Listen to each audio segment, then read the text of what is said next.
The Commonwealth Bank's annual general meeting of shareholders has just kicked off in Adelaide, and joining me now is our business reporter Edward Boyd. Ed, shareholders will have a chance to ask tough questions of the executive team and to vote on the company's remuneration report.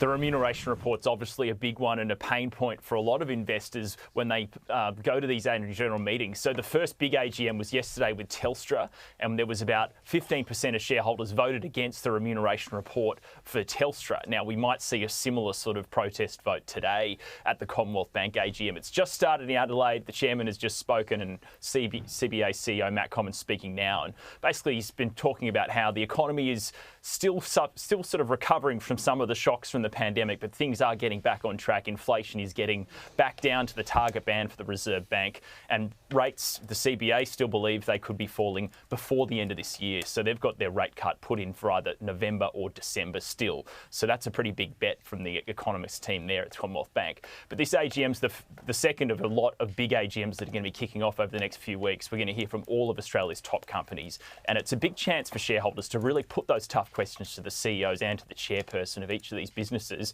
and really get a response on whatever issue of the day is the hot topic. So expect to hear a lot more AGM news over the next couple of weeks, Laura. OK, Ed, let's talk about the stock market as well. It closed at a record high yesterday thanks to mining stocks.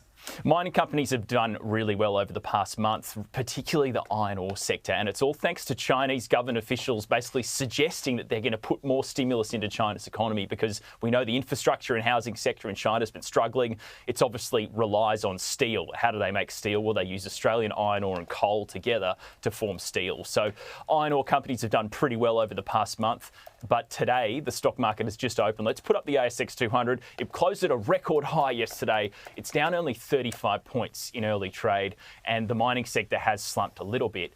But really, we are looking at a record for the Australian stock market over the past couple of days, and it's probably going to stay at this level, Laura, for quite some time. We've got earnings season in America. There's some big tech stocks reporting over the next couple of days. We're going to see Nvidia and Netflix as well, and that could help our market over the next couple of days too. OK, what's the market like now? You always love this surprise question. You've got the graphic. Yeah, we just had the graphic. The market's down by 0.4% in early trade, so it's only down by 35 points, so it's really close to that all-time record high that it just set yesterday afternoon.